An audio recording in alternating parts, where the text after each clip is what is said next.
Alors bonjour tout le monde, je suis bien heureuse de vous retrouver encore une fois. Cette semaine, j'ai décidé de vous parler de l'amitié. Et oui, l'amitié qui commence dès notre plus jeune âge et qui nous suit tout au long de notre vie, jusqu'à la mort. L'amitié qui, sans elle, je pense, la vie ne serait pas pareille. Car bien souvent, l'amitié, elle est là pour combler les carences de l'amour. Je pense que tout le monde qui connaît le grand amour sait, comme moi, que rien n'est parfait dans ce monde, hélas. Donc, nous avons besoin de nos amis, justement pour combler les vides que l'on vit avec notre conjoint, notre conjointe.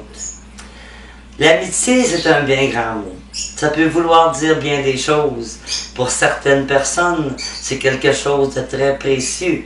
Et pour d'autres, ce n'est qu'un passage dans la vie qui finira un jour et qui s'en ira au loin. Vous savez, quand on est tout petit, on se lie d'amitié bien souvent avec les enfants de notre quartier.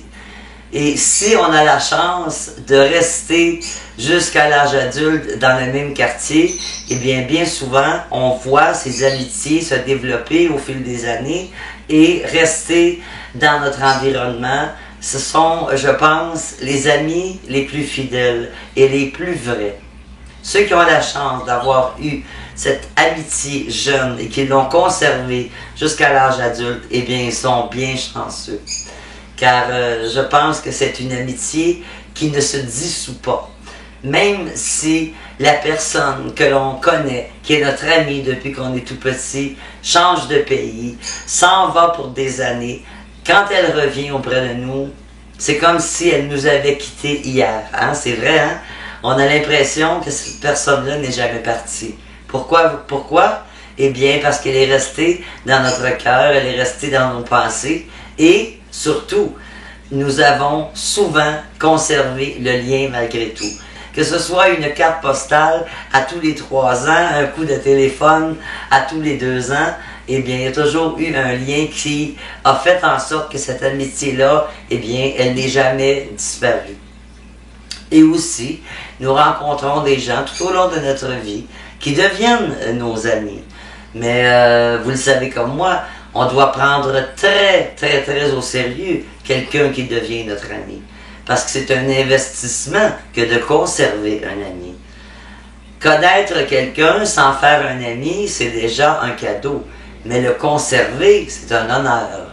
Moi, je pense que si on est capable de conserver une amitié pendant des années, eh bien, c'est un honneur. Car ce n'est pas donné à tout le monde d'avoir des amis. Malheureusement, il y a des gens qui n'ont jamais d'amis, qui se font des connaissances, et puis ces personnes-là vont et viennent dans leur vie, mais ils ne lient pas de lien avec aucune personne. C'est peut-être le tempérament, je dirais, de cette personne-là qui fait en sorte qu'elle est bien avec elle-même et qu'elle n'a pas besoin d'avoir ici et là des amis avec qui elle partage des moments de vie.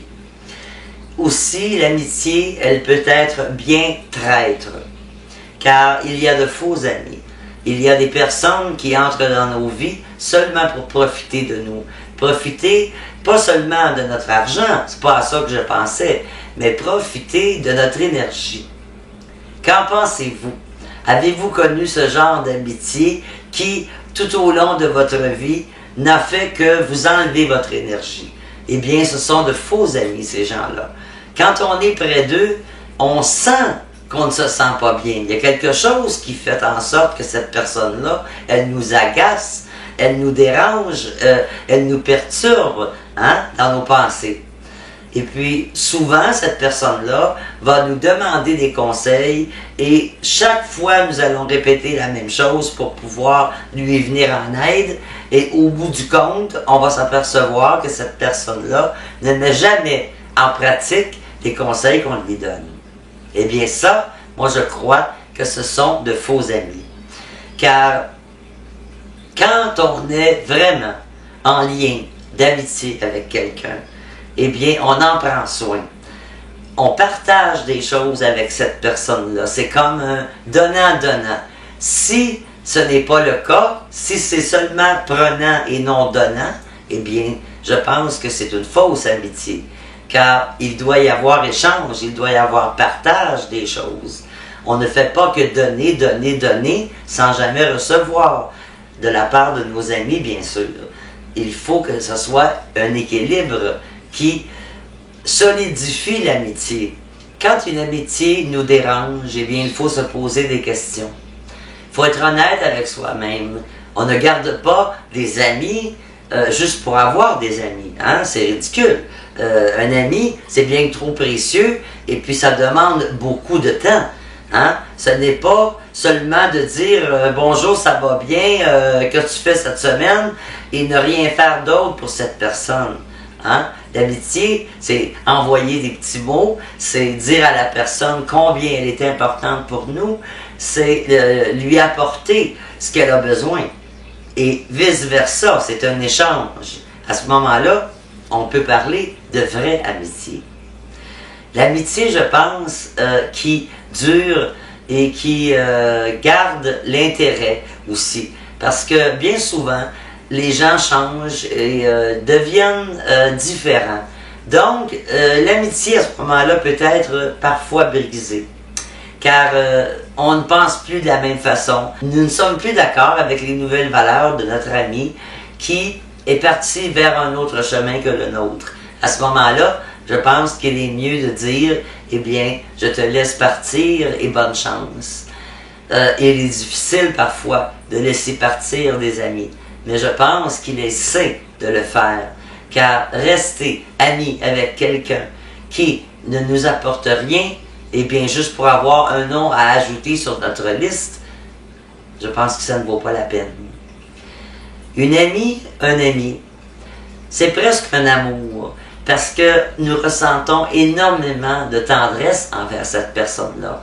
On a envie de lui faire plaisir, on est bien avec elle, on rit avec elle, on pleure avec elle. On lui confie ce qui ne va pas, on lui confie ce qui va bien. On est heureux en sa présence. Ça, c'est une amie. On peut dire à ce moment-là, oui, tu es mon ami et je t'aime. Hein? Je pense qu'on peut dire je t'aime bien souvent à nos amis. C'est important même de le leur dire qu'ils sont beaux, qu'ils sont fins, qu'ils sont gentils et qu'on les aime. Dites-leur à vos amis que vous les aimez. Prenez-en soin parce qu'un ami c'est précieux dans la vie. Et si vous n'en prenez pas soin, eh bien cet ami-là, il va vous quitter. Il va partir et essayer de trouver d'autres personnes qui vont lui apporter ce qu'il a besoin. L'amitié, oui, elle est très proche de l'amour. D'ailleurs, on a vu souvent des amitiés devenir des amours. Et puis, peut-être aussi que c'est une façon excellente de bâtir un couple. Parce que quand on connaît bien son ami, eh bien, on risque fort de l'aimer de tout notre cœur quand on va tomber en amour avec notre ami. Car ça arrive quelquefois que les amitiés se transforment en amour. Et je pense que ça devient des couples solides qui passent à travers tout ce qui leur arrive. Car ils ont construit quelque chose auparavant. Hein? Avant de tomber en amour, ils ont construit quelque chose de fort. Donc, ils sont capables, en étant maintenant amoureux, eh bien, de voir venir les choses et de se comprendre mutuellement.